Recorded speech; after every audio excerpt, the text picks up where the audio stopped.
दोस्तों, अगर आप म्यूचुअल फंड में निवेश करते हैं तो आपने क्वांट स्मॉल कैप फंड का नाम जरूर सुना होगा। पिछले कुछ सालों में इस फंड ने जो रिटर्न्स दिए हैं उन्होंने निवेशकों को हैरान कर दिया है। जहां दूसरे फंड्स 15-20% का रिटर्न दे रहे थे, वहां क्वांट ने 30 से 40% तक के रिटर्न्स दिखाए हैं। लेकिन क्या ये रिटर्न्स हमेशा ऐसे ही रहेंगे या फिर इस ऊंची उड़ान के पीछे कोई बड़ा रिस्क छुपा है?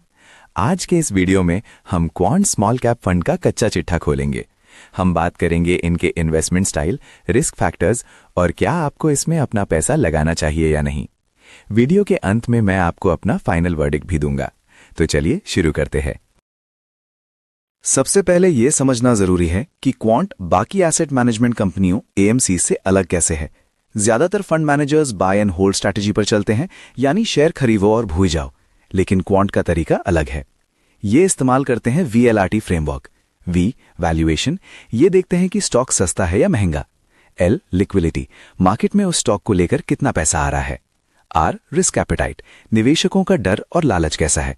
टी टाइमिंग, सबसे जरूरी, सही समय पर एंट्री और एग्जिट। क्वांट एक डेटा ड्रिवन कंपनी है। ये फंडामेंटल से ज्यादा प्रिडिक्टिव एनालिटिक्स और एल्गोरिदम्स पर भरोसा करते हैं। यही कारण है कि इनका पोर्टफोलियो टर्नओवर रेशियो बहुत ज्यादा होता है, यानी ये बहुत जल्दी जल्दी शेयर खरीदते और बेचते हैं। अब बात करते हैं उस चीज की जिसके लिए आप यहां आए हैं, रिटर्न्स। अगर हम पिछले 3 से 5 साल का डेटा देखें तो क्वांट स्मॉल कैप फंड ने अपने बेंचमार्क और कैटेगरी एवरेज को बुरी तरह पछाड़ा है। 1 साल का रिटर्न लगभग -2.66% मार्केट कंडीशन के हिसाब से। 3 साल का सीएजीआर करीब 35 से 40%।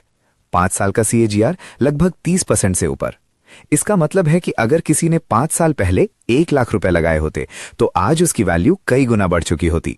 लेकिन याद रखिए, past performance does not guarantee future results. जो कल हुआ वो कल भी होगा, ये जरूरी नहीं। अब आते हैं वीडियो के सबसे जरूरी हिस्से पर, रिस्क। जहां ज्यादा रिटर्न होता है वहां रिस्क भी उतना ही बड़ा होता है। हाई वॉलेटिलिटी, अत्यधिक उतार चढ़ाव। इस फंड का स्टैंडर्ड डिविएशन काफी ज्यादा है। इसका मतलब है कि जब मार्केट गिरेगा तो ये फंड दूसरे फंड्स के मुकाबले ज्यादा तेजी से गिर सकता है। मोमेंटम स्ट्रैटेजी, क्वांट बहती गंगा में हाथ धोने में माहिर है।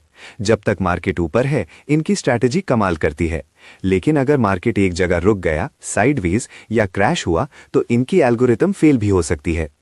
एयूएम साइज, फंड का साइज। जैसे जैसे फंड का साइज एयूएम बढ़ रहा है, फंड मैनेजर के लिए छोटी कंपनियों में पैसा लगाना और उनसे निकलना, लिक्विडिटी, मुश्किल होता जा रहा है। कॉन्सेंट्रेशन रिस्क, कई बार ये कुछ ही सेक्टर्स में बहुत ज्यादा पैसा लगा देते हैं। अगर वो सेक्टर डूबा तो आपका पैसा भी डूब सकता है। एक दिलचस्प बात, स्मॉल कैप फंड होने के बावजूद क्वांट स्मार्टली कुछ लार्ज कैप स्टॉक्स भी रखता है ताकि लिक्विडिटी बनी रहे। इनके पोर्टफोलियो में आपको अक्सर रिलायंस या एचडीएफसी जैसे नाम भी दिख जाएंगे जो रिस्क को थोड़ा मैनेज करते हैं। बात करें एक्सपेंस रेशियो की तो इनका डायरेक्ट प्लान काफी कॉम्पिटिटिव है, लेकिन याद रहे कि ज्यादा टर्नओवर की वजह से इनके इंटरनल ट्रांजैक्शन चार्जेस ज्यादा हो सकते हैं जो एनएवी में एडजस्ट हो जाते हैं। तो क्या आपको क्वांट स्मॉल कैप फंड में निवेश करना चाहिए? हां, अगर आप एक अग्रेसिव निवेशक हैं, आपका नजरिया 7-10 साल का है और आप 20 से 30% की गिरावट झेलने की हिम्मत रखते हैं। नहीं, अगर आप अपने पैसे पर सुरक्षा चाहते हैं, आप सीनियर सिटीजन हैं या आपको अगले 2-3 साल में पैसों की जरूरत है, मेरी सलाह, अपने पूरे पोर्टफोलियो का सारा पैसा इसमें ना डालें। इसे एक सैटेलाइट फंड की तरह रखें, कुल निवेश का 10 से 15%। और हां, एसआईपी यानी सिस्टमैटिक इन्वेस्टमेंट प्लान के जरिए ही निवेश करें ताकि उतार चढ़ाव का फायदा मिल सके। दोस्तों, म्यूचुअल फंड निवेश बाजार के जोखिमों के अधीन है, इसलिए निवेश से पहले अपने फाइनेंशियल एडवाइजर से सलाह जरूर लें। अगर आपको ये डीप एनालिसिस पसंद आया हो तो इस वीडियो को लाइक करें और उन दोस्तों के साथ शेयर करें जो क्वांट में पैसा लगाने की सोच रहे हैं।